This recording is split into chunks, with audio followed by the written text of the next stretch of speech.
I'll check you all if you want. So slight abdominal separation just underneath your belly button. It's only 1 centimetre, which is nothing to worry about. Form an orderly queue. No, I will, if you need me to, guys, I will towards the end.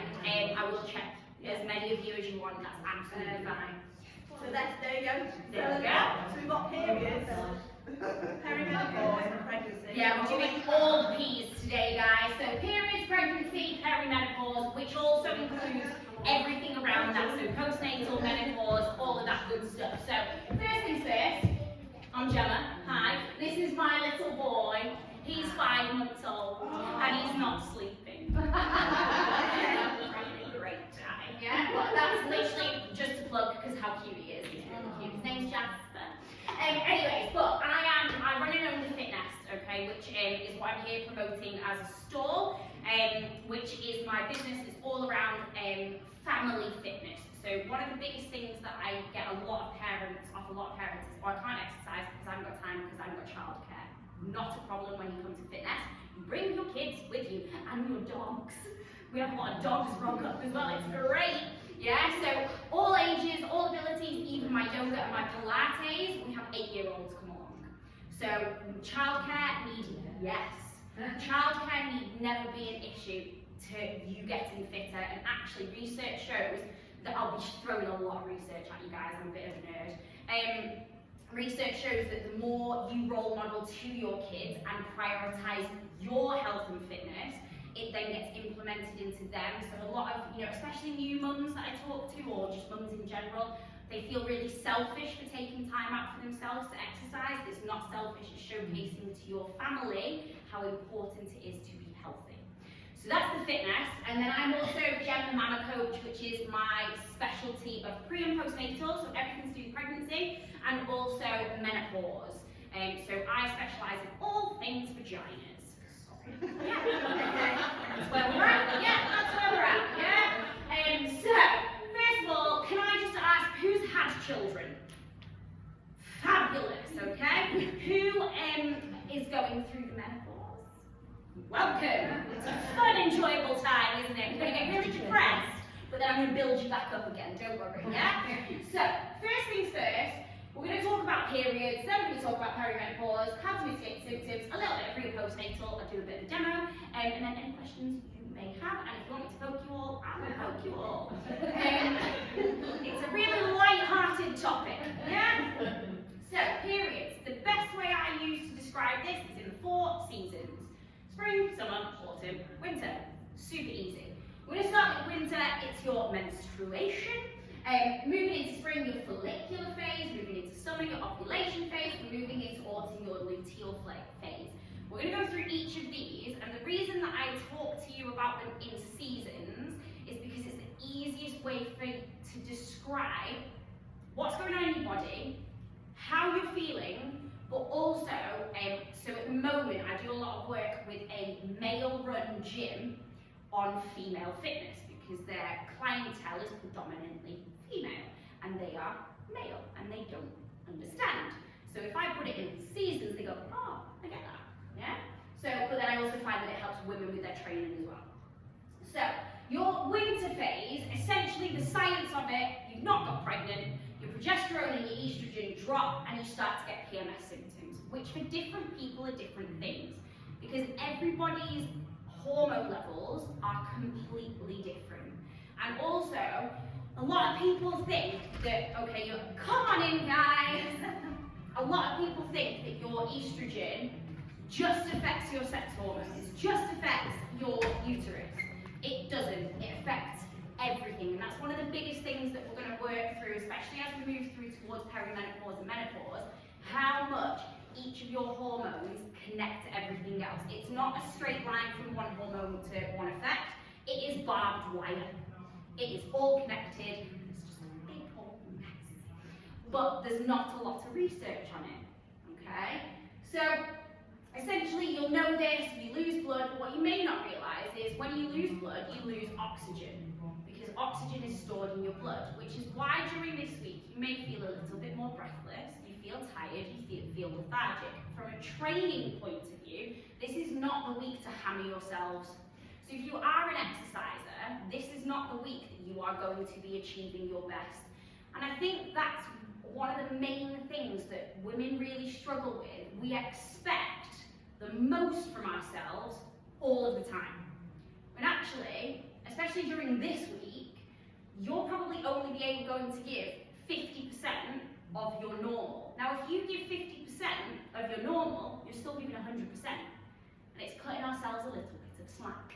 So during this week, yoga is quite a perfect one. Now, I'm going to say this a lot. Different things affect different people. So for some people, this may not be the case. For some people, your hormone level spikes and drops may not be as severe. So actually, you're quite all right during this week. Yeah? For those of you that are going through perimenopause, you are still experiencing this cycle. So all of this still applies. It's just very irregular. And we'll get onto that as well.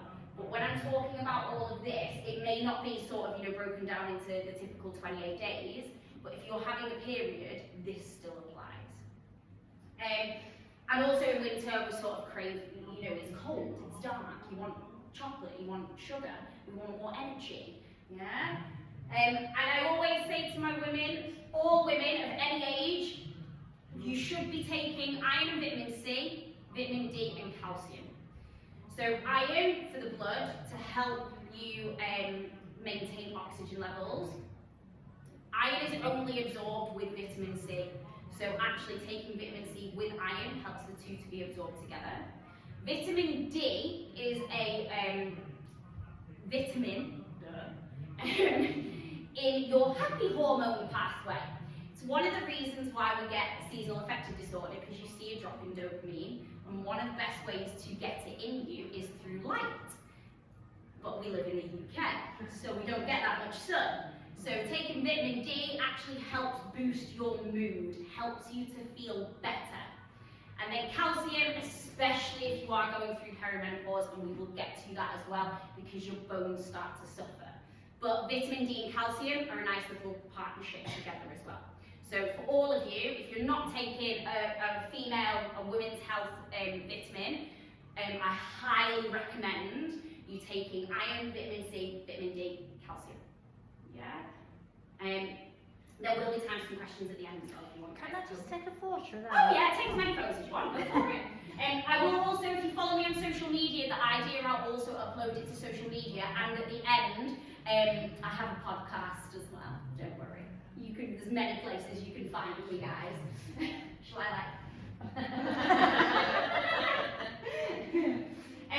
so then we go into spring phase. This is a slightly longer phase. This is when hormones are released in preparation for the release of an egg. If you are going through menopause or perimenopause and you're thinking, oh, this doesn't apply to me, you are still going through a cycle. It's just not as structured, not as regular. So all of this still applies. Yeah? There's no blood loss. You are your most fertile at the end of this. Training in spring, we start to feel better. We start to feel it, yes, the flowers are starting to grow, so we start to feel a little bit more energetic. From a training point of view, HIIT training, endurance training, running, if you're a runner, this is where you're probably going to enjoy it the most, the week after your period. From a nutrition standpoint, you might need to increase your carbs if you are doing more cardio, but I'm not a cardio person myself. No. The only time I will ever run is if it's sunny outside and I can feel like I'm getting a tan. Other than that, absolutely not. Not a chance in hell. Then summer, this is where we feel fantastic, yeah? We're sitting on a beach, we're sipping cocktails, we're having a great time. So this is, from a training point of view, PB week. Yeah, this is where you're going to feel really good. We can start to push it a little bit more. We can start to enjoy it a little bit more. And like I said, we start to be a little bit nicer to ourselves. Yeah?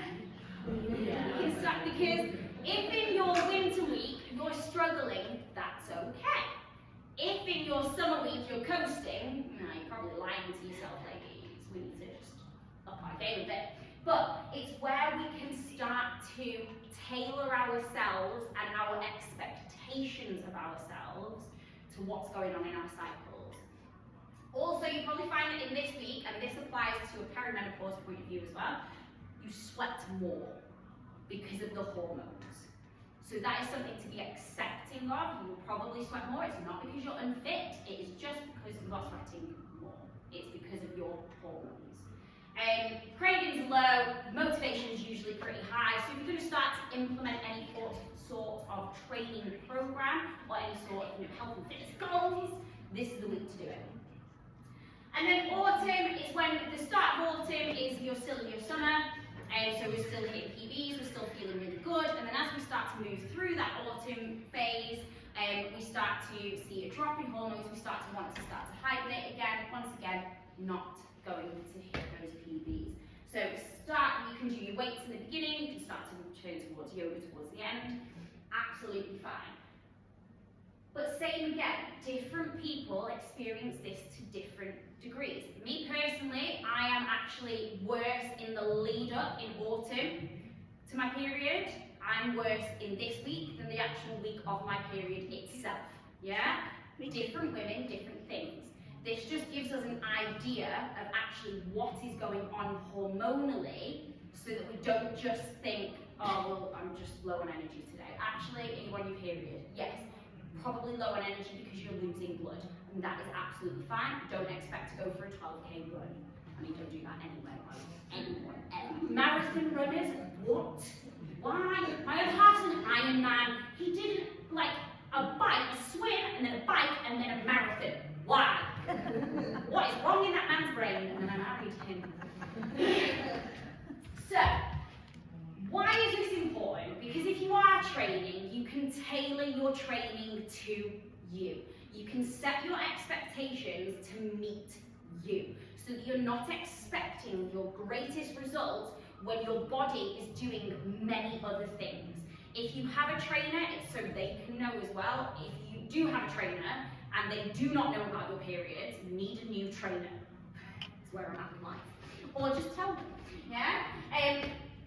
It helps you stay motivated, it helps you to know your symptoms so that you can adjust your training accordingly. If you are someone who severely sweats in summer, in the summer phase of this, not just summer, outdoor summer, then you can wear looser clothing, you can make sure that you're doing stuff in a cooler environment.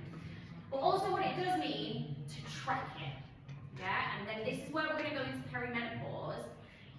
You will think that you can't track because you don't have a cycle. You're still having a cycle, it's just different. It is just more erratic. So whether you are having normal periods, whether you're going through perimenopause, whatever, if you want to get to know your body a little bit more, start to track your periods. And if you don't have periods, track your mood, track your energy levels. Because a lot of contraception for some people, or a lot of people who don't have periods, like, well, I don't have a cycle. Yes, you do. You are still experiencing the cycle, you're just not getting the visual representation of it, but your mood may be telling you, your sleep may be telling you, your hunger levels may be telling you, and actually you may realise that 1 week out of every 6, you are exhausted. And that's potentially the week you would be having a period. You've just not got that physical representation of it.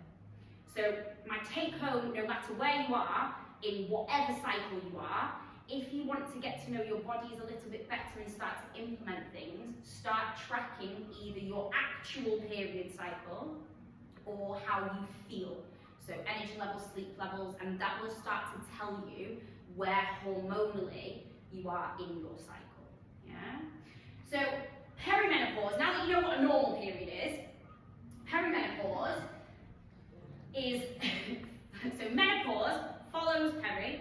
Peri is a 7 to 8 year, some people 10 years, it's very varied how long it lasts, and essentially it is where your hormonal cycles are deteriorating, they're declining. Your estrogen levels and progesterone levels are dropping, okay, to a flat line. Now they don't drop nicely. They don't drop in a nice fluid line. No. They'll drop, they'll spike, they'll drop, they'll spike, they'll drop, they'll spike. And that is why we get all of these symptoms. Yeah? Because some days your estrogen levels may have dropped and actually then you're experiencing one of these. And then the next week they've spiked back up again. And then they drop and then they spike back up. It's one of the main reasons why getting HRT right is so difficult. Because it's not like looking and going, okay, this is where your energy level, this is where your hormone levels are at, we'll top you up with this. Because on this day, that might be right, but on this day it might be too much. On this day it might be too little. And it's one of the main reasons why getting HRT right is so difficult. Yeah? Say we get menopause is actually only one day. It is the day that you have gone exactly 12 months without a period, and then technically from that moment on, that is menopause. Everything up until that point is perimenopause, but we just call it menopause, perimenopause, whatever. Yeah? Who gets these symptoms? Yeah, fun. I'm more on menopause. Yeah, so the I'm 58 now, so I've not had a period for about 3 years now. fabulous, But excellent. I'm not on HRT or anything. So this is why Yeah. in this it's a lot easier to deal with Something that's leveling out, isn't yes, it? yeah. So that's essentially what it is. What happens is, we'll get into it. So hormones normally increase and decrease throughout the cycle. Perimenopause is an erratic decline until it flatlines. Yeah, and that is same again why getting HRT right in perimenopause is so difficult, because you're doing this until it comes all the way down here, and then once you've flatlined, well, you've not got any spikes in hormones, so a lot of those symptoms may disappear. For some people it doesn't, for some people it I does. just have a few hot flushes. Yes. But only mainly when the weather's hot, it kind of triggers Yeah. something. But no rain fog or anything. I didn't want HRT because I don't like hormones. I went on sertraline Yeah. for hot sweats. Yeah, exactly. So, but then again, what you may find is actually not a lot of those symptoms are relevant, but potentially ones that you may not have thought about. And I don't want to sound really presumptuous here, but are you trying to lose weight and struggling? Yeah. Because that is a Well, sign. I'm not trying to lose weight as such. I've got a prolapse, Yeah, which has only happened in the last couple of years. that will be great.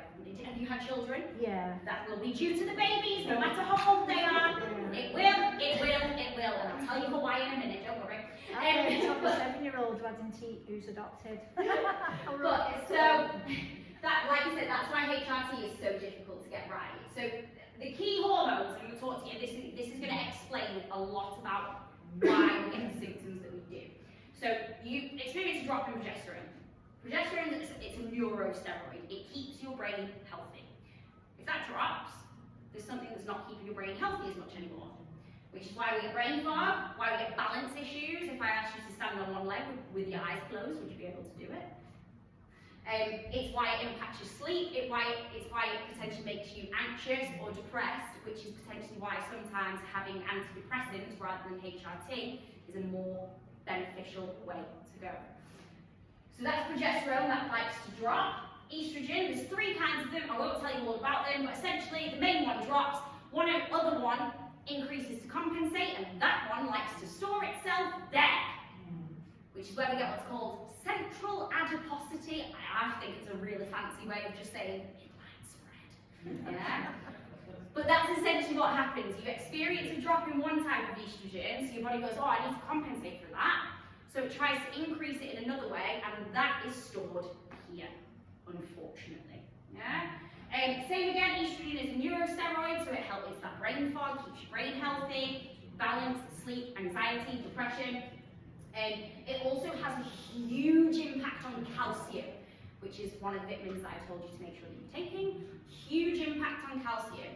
So lower estrogen, lower uptake of calcium, bone density changes, your joints change, your joints get achy, we don't get as strong, we're more prone to fractures and things like that, which then goes into our balance element, and it's all connected. Estrogen is one of those hormones that we do not know near enough about what it actually does.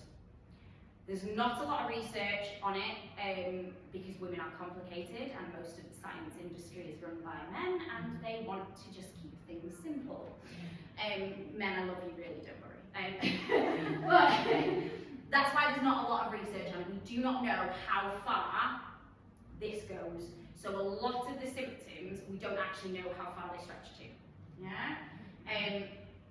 And then a few of the other ones, luteinizing hormone, follicle-stimulating hormone, testosterone drops. Yes, women have testosterone. It's not as much as men, obviously, but it drops. That's why sex drive goes down. That's why you can get dryness, you can get itchiness, all of that stuff. Yeah, but that is why, because testosterone drops. Testosterone is also a huge driver of muscle building. We drop a very substantial percentage degree of muscle every year after you turn 35. I'm 4 years away from that. I'm not enjoying it. But also as you go into perimenopause and menopause, because all of your hormones are dropping, your muscle mass drops at a drastic rate. Yeah, and muscle is one of the main things that drives metabolism. So how many calories you burn at rest, how quickly and easily you can lose weight. Insulin resistance, which is how the body can utilize glucose, sugar, and not store it as fat. Yeah, fun.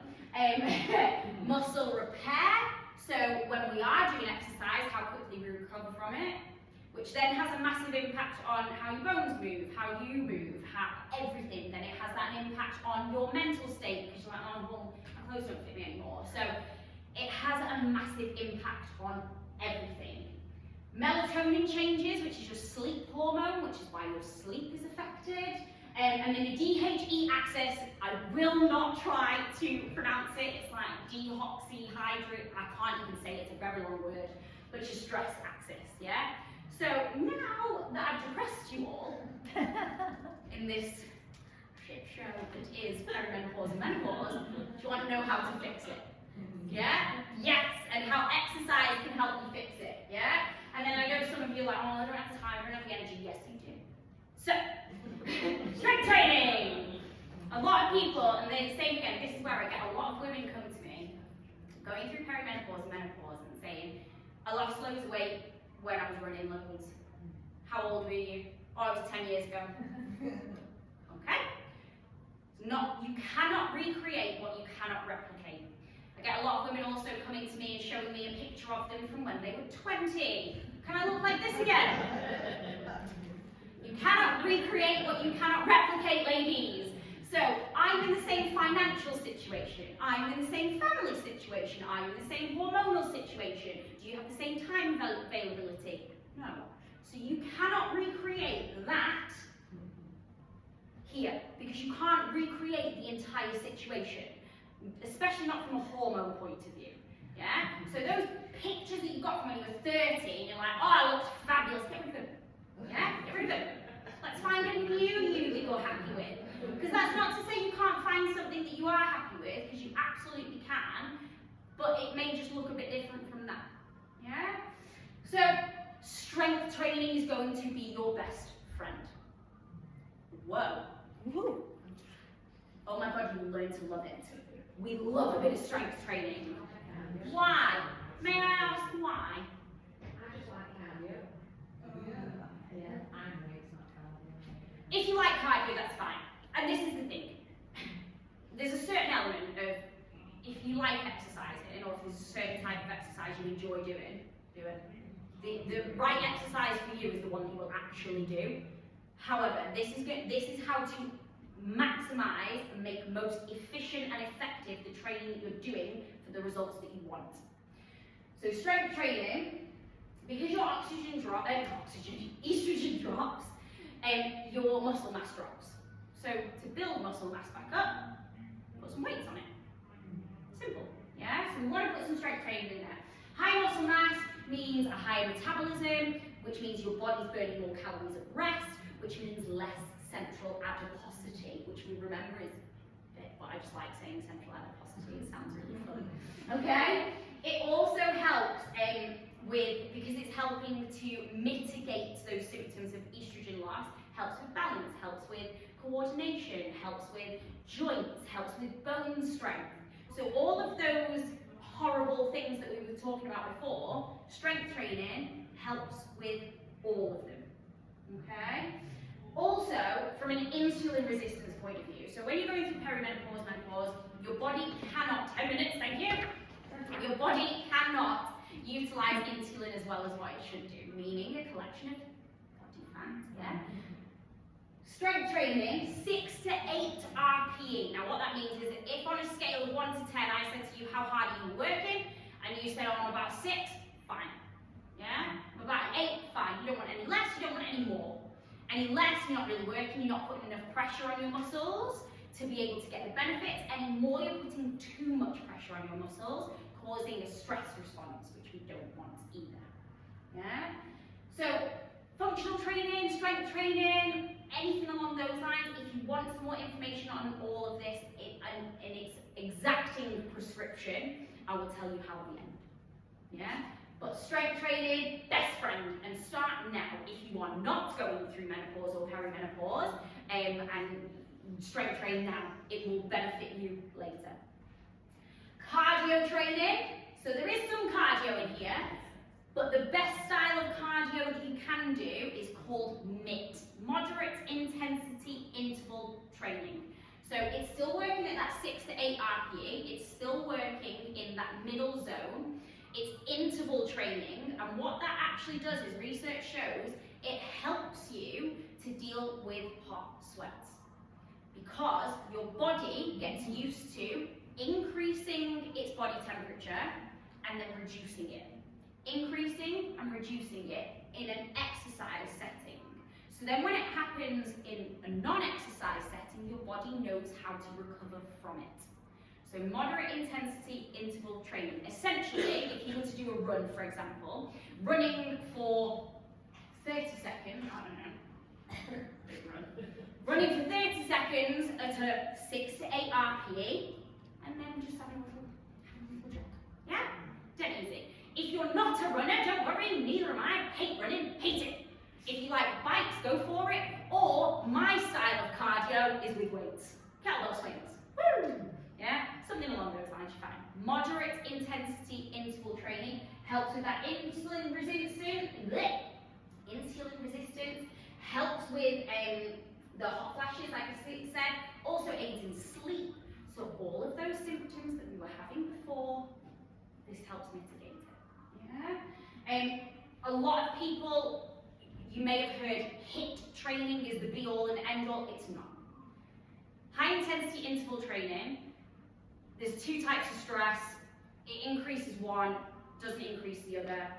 On a body that's already stressed, you don't necessarily want to add more stress to it. It means that you take a lot longer to recover, which means then you can't do as much effective training. So HIIT training is not the answer to everything. And I know Joe Wicks had his HIIT training during lockdown and we all loved it. But from a perimenopause, menopause hormone point of view, it is not the be-all and end-all. Also, you tend to find moderate intensity interval training is a lot easier to mentally cope with. If you know you're only doing 20 minutes of little increases and decreases rather than an hour long out on the road. Yeah. Bit of balance training helps with that neurosteroid, so standing on one leg, doing single-sided stuff, things like that, a couple of lunges, you know. It's a way to mix it in with your existing training. Bit of yoga, dead easy. Body balance, love a bit of body balance. This comes into rest and recovery, inflammation. So we've done a bit of weight training, we've done a bit of moderate intensity interval training. I said before that your body doesn't recover as quickly when you go through perimenopause and menopause. So we want to make sure that we get some rest in there. Now you can do it in the form of yoga, Pilates, body balance, swimming, aqua aerobics. Yeah, love a bit of swimming, great for the joints, great for the joints, yeah? Helps to reduce inflammation. Your body is stressed, your body is inflamed. Reducing that helps your body to recover and repair. And as we get older, our bodies don't recover and repair as quickly. So by doing things to help that, doing something active recovery is going to help your body recover and repair better than not doing anything. even just making sure you're getting your steps in for a day, doing a couple, touch my toes in the shower, things like that, all help, okay? So, that's, in a nutshell, perimenopause. We will go through, I'll show you a little bit more in a bit, but essentially, and I think this is what, whilst you're all more in tune with this, a lot of people then look at that and go, oh my God, how much am I going to have to put in 1 week? It's not about quantity, it's quality. So let's say you did 20 minutes twice a week of a little bit of resistance training. And that might be holding a couple of cans of beans if you don't have weights at home. If your body is not used to doing it, that's enough. It might be if you've got kids, grandkids, doing a couple of squats with them. Like, it may be going to the gym and adding, as you progress, starting to add some actual weights into your system. From a cardio point of view, same again, 20 minutes. Start small and build from there. You do not have to do it all in one go. It's something is always better than nothing. So adding in little bits is going to help. And I think people always put, oh, I've got to do 6 hours a week. No, do 20 minutes 3 times a week. Start there. Start there and see how you get on. Yeah, and then build from there over time. Be kind to yourselves. When we were talking about periods before, that is where we need to set realistic expectations for ourselves. And it's the same with perimenopause. If you are perimenopausal, still track your cycle, because elements of what's happening in a menstrual cycle will still be occurring. It's just irregular. So the more you track, the more aware of your body you are. But these things, so weight training, moderate intensity, and a bit of rest and recover, are the ways to help hormonally mitigate some of the symptoms of perimenopause. Does that make sense? Yeah. No one's pregnant in the room, are they? No? Hello! Come on in, it's fine, don't worry, we can catch again. So I won't go through that. However, did you know if you exercise during pregnancy, baby is less likely to have weight issues as they get older? Fun fact. I really like it. It makes me really happy because we are conquering the obesity problem before a child is even born, and that just makes me really happy. Also, fun fact, I was teaching spin up until 36 weeks pregnant, and now my child will not stop moving. Great. However, this was me, very heavily pregnant. My little boy, like I said, is 5 months old now. So, hands up if you have had children, and if you suffer with lower back pain, knee, hip, shoulder issues, peeing when laughing or running. Yeah, there we go. The mum pouch or abdominal separation. No matter how old your children are, whether they are 2 months, 2, 12, 22, 32, if you did not do any postnatal rehab, recovery work, after you had your children, these will still be issues. And this is where, as we then get into menopause, as muscle mass decreases, things don't support ourselves properly. That's how we get prolapses. That's how we get more lower back pain, knee issues, because our muscles are not, and joints are not supporting ourselves properly because they're in the wrong place. And then you add into the fact that they're not as strong, we tend to finally get more issues. So, it can all be fixed. So I will check you guys for abdominal separation. I will poke you if you want me to. But essentially, pelvic tilt. So what happens, this is where I've got to get my belly out. What happens during pregnancy is baby gets bigger. Yeah? So weight of baby pulls here. Lower back arches, we get what's called an anterior pelvic tilt. It pulls downwards. This does not go back to normal position as soon as baby's gone. It has been stuck like this for 9 months. Yeah? What happens is these abdominal muscles lengthen, these shorten. That's where we get the mum pouch, we get lower back pain. You will also take note that what's happened is my knees have now locked out. So my knees start to go. To counterbalance, my shoulders start to go. So actually, knee, hip, back, shoulder pain, all due to a baby. Yeah? 1 minute, I'm good, I'm done in a minute, don't worry. So, also what it does is, from a pelvic floor point of view, your pelvic floor likes to sit like that.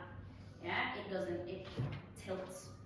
Which is then why we get a bit of incontinence, because the bladder sits on top and is supported and it's in the wrong place. but also the pelvic floor is not being maximally optimized, so it's not keeping everything where it should be. It's fun, isn't it? Kids, who'd have them? Yeah? So, what we want to do is we want to focus on tucking and tilting under, engaging these lower abdominals and the pelvic floor, and all those problems will disappear. I mean, I'm good, but I'm not that good. But pelvic tilts, guys. So, I have pelvic tilt videos on my Instagrams and everything like that. Long story short, track your cycles, strength training, pelvic tilts. I mean, I could have said that in 3 seconds. Yeah, you've been here for 40 minutes. So, what I'm going to do, so this is me. You can follow me on Instagram, fitness.co.uk, or Jem.theMammaCoach, yeah? You can drop me an email, gemma@thefitness.co.uk, and you can listen again. I have a podcast with my cousin, who is also a pre- and postnatal female specialist, called Fit as a Fanny. I'm hilarious, yeah? There's a lot on there about this as well, so you can always listen again. And essentially, each of those is like an hour-long one that I've tried to condense down. I'm sorry if I speak really quickly. I used to get called Speedy when I was a kid.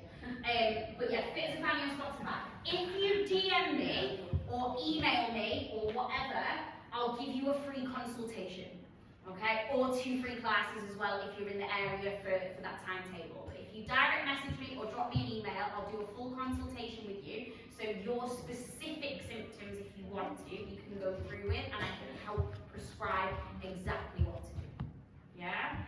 Are there any questions? There will be loads when you get home. You're like, oh, yeah. So if you've got any questions as well, drop me a message. That's absolutely fine. Okay?